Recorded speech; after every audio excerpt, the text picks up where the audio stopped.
Meaning of facecloth. Facecloth. Facecloth.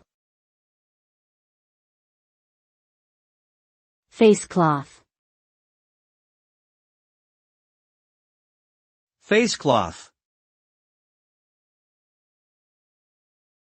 A facecloth, also known as a washcloth, is a small square or rectangular towel used for washing one's face and hands.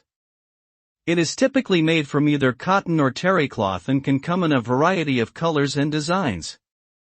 A facecloth is often used to gently exfoliate the skin and remove dirt and oil. It is a common item found in bathrooms and is considered a basic hygiene tool. Overall, a facecloth is a simple yet practical item that serves an important function in personal hygiene.